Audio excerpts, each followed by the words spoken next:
आज के इस विश्लेषण में सीधे टॉपिक पर आते हैं।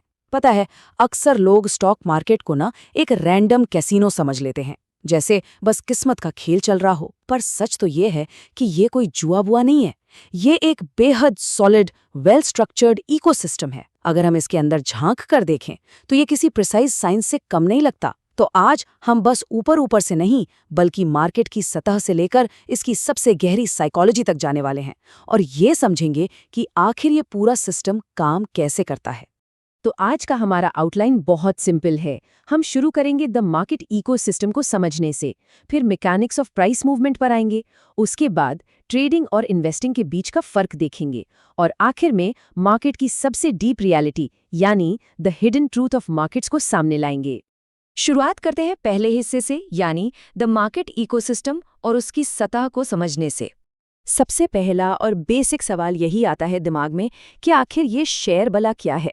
बेसिकली एक शेयर किसी कंपनी के मालकाना हक यानी ओनरशिप का एक बहुत ही छोटा सा हिस्सा होता है। जब मार्केट में कोई स्टॉक खरीदा जाता है ना, तो वहां कोई सिर्फ एक नंबर नहीं खरीद रहा, बल्कि एक असली चलते फिरते बिजनेस का एक हिस्सा खरीद रहा होता है। जैसे मान लीजिए अगर रिलायंस इंडस्ट्रीज या टाटा कंसल्टेंसी सर्विसेज के शेयर्स खरीदे, तो खरीदार एक तरह से उन बिजनेसेस का एक पार्शियल ओनर बन गया। सिंपल सा लॉजिक है, अगर कंपनी ग्रो करेगी और आगे बढ़ेगी तो शेयर की वैल्यू बढ़ेगी, और अगर कंपनी का परफॉर्मेंस खराब रहा तो वैल्यू नीचे आएगी। अब सोचिए, ये पूरा मार्केट एग्जिस्ट ही क्यों करता है? यहाँ एक बहुत ही ब्रिलियंट सिम्बायोटिक रिलेशनशिप काम करता है। एक तरफ हैं कंपनीज जिन्हें अपना बिजनेस एक्सपैंड करने, नए प्रोडक्ट्स बनाने या अपना कर्ज उतारने के लिए पैसा चाहिए, और दूसरी तरफ हैं इन्वेस्टर्स जिन्हें अपनी वेल्थ बढ़ानी है। लोग चाहते हैं कि उनकी बचत बैंक अकाउंट में पड़े पड़े सुखड़ने के बजाय तेजी से ग्रो करे, ताकि वो महंगाई यानी इन्फ्लेशन को बीट कर सकें। तो इस सिस्टम में होता ये है कि कंपनीज को अपना जरूरी कैपिटल मिल जाता है और इन्वेस्टर्स को ओनरशिप और प्रॉफिट कमाने का एक जबरदस्त मौका मिलता है। यही दो चीजें मिलकर इस पूरे इकोसिस्टम की नींव रखती हैं। तो सवाल ये है कि इस इकोसिस्टम के अंदर आखिर खिलाड़ी कौन-कौन हैं? मुख्य रूप से यहाँ 4 तरह के लोग होते हैं। पहले नंबर पर आते हैं रिटेल ट्रेडर्स यानी आम लोग और छोटे निवेशक। दूसरे हैं इंस्टीट्यूशनल इन्वेस्टर्स जैसे बड़े बैंक्स, म्यूचुअल फंड्स और हेज फंड्स। असल में यही बड़े खिलाड़ी होते हैं जो अपनी बड़ी पूंजी से मार्केट को सबसे ज्यादा मूव करते हैं। तीसरे होते हैं मार्केट मेकर्स, जो लगातार खरीदारी और बिकवाली करके सिस्टम में लिक्विडिटी बनाए रखते हैं ताकि ट्रेड आसानी से हो सके। और चौथे पर सबसे जरूरी हैं रेगुलेटर्स, जैसे इंडिया में सेबी। इनका पूरा फोकस इस बात पर होता है कि कोई धोखाधड़ी ना हो और पूरे सिस्टम में पूरी ईमानदारी बनी रहे। अब आते हैं दूसरे हिस्से पर, मैकेनिक्स ऑफ प्राइस मूवमेंट, जो असल में इस मार्केट का इंजन रूम है। यहाँ एक पल रुकते हैं। फाइनेंस का सबसे बेसिक पर सबसे इंट्रीगिंग सवाल, आखिर स्क्रीन पर लगातार चमकते हुए ये दाम ऊपर या नीचे क्यों जाते हैं? जवाब बिल्कुल सीधा और सिंपल है, डिमांड और सप्लाई, बस और कुछ नहीं। अगर खरीदने वाले लोग यानी बायर्स बेचने वालों से ज्यादा हैं तो दाम ऊपर की तरफ भागेगा, और अगर बेचने वाले ज्यादा हो गए तो दाम नीचे आएगा। ये पूरा का पूरा मार्केट इंजन बिल्कुल 100% इसी एक नियम पर चलता है। पर क्या कभी ध्यान दिया है कि बैकग्राउंड में ये ट्रेड्स असल में एग्जीक्यूट कैसे होते हैं? ये एकदम सीमलेस इलेक्ट्रॉनिक सफर है। जब भी कोई ऑर्डर प्लेस करता है तो ब्रोकर उस ऑर्डर को एनएसई या बीएसई जैसे एक्सचेंजेस तक भेजता है। वहां एक्सचेंज का सुपरफास्ट सिस्टम लाखों ऑर्डर्स में से एक सही प्राइस मैच ढूंढता है, और जैसे ही वो मैच मिलता है, बूम, ट्रेड तुरंत एग्जीक्यूट हो जाता है और मलकाना हक इलेक्ट्रॉनिकली ट्रांसफर हो जाता है। और कमाल की बात यह है कि ये पूरा प्रोसेस पलक झपकते ही खत्म हो जाता है। अब इस नंबर 50 पर गौर करते हैं। ये इंडिया की इकोनॉमी के लिए बहुत बड़ी अहमियत रखता है। ये दरअसल निफ्टी 50 को दर्शाता है, जो कि नेशनल स्टॉक एक्सचेंज की टॉप 50 कंपनीज का एक इंडेक्स है। इसे भारत का मार्केट हेल्थ मीटर भी कह सकते हैं।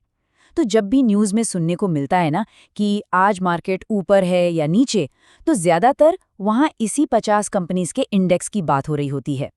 चलिए आगे बढ़ते हैं तीसरे हिस्से की तरफ, ट्रेडिंग वर्सेस इन्वेस्टिंग, एक रास्ते का चुनाव।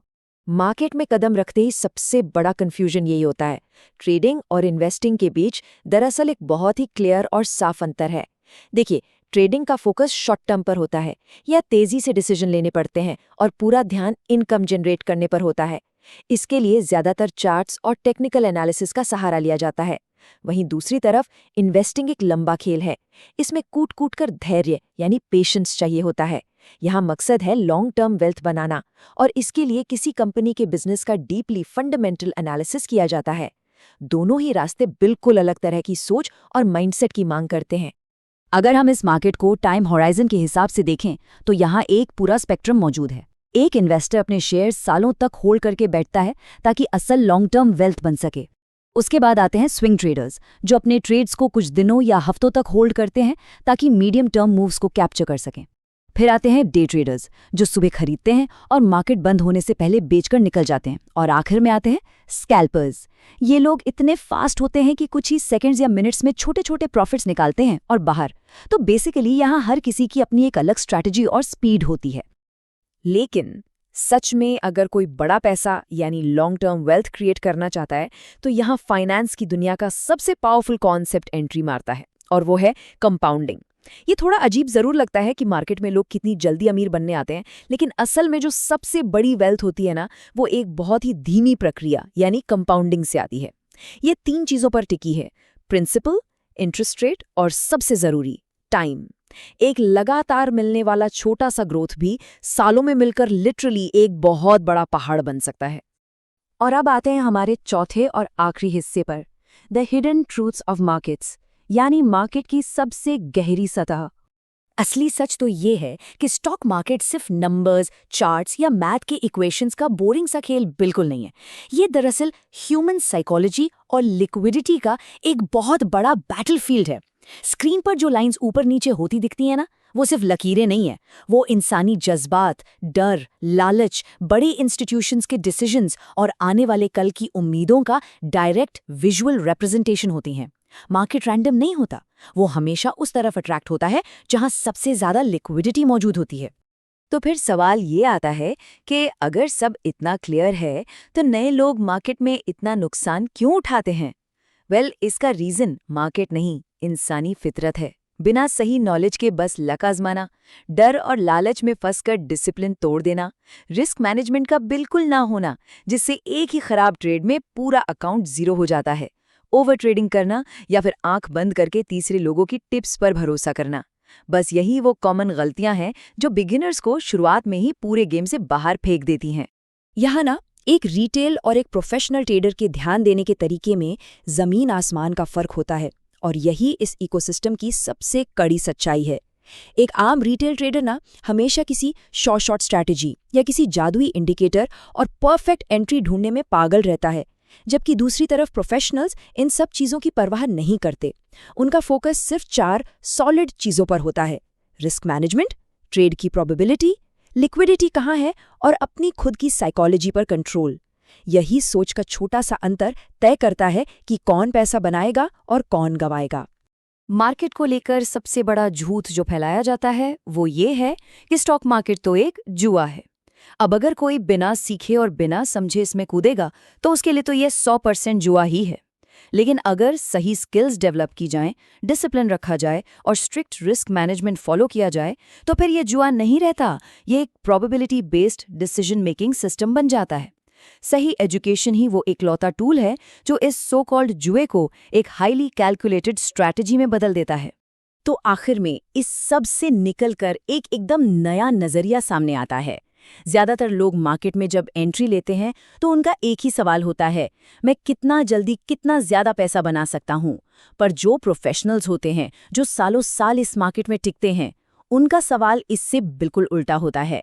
वो पूछते हैं, मैं लगातार आगे बढ़ते हुए अपनी कैपिटल को कितना बचा सकता हूं। और यही वो माइंडसेट शिफ्ट है जो किसी आम इंसान को इस मार्केट इकोसिस्टम का मास्टर बनाता है। एक बार सोचिए जरूर, फोकस कमाने पर ज्यादा होना चाहिए या फिर बचाने पर।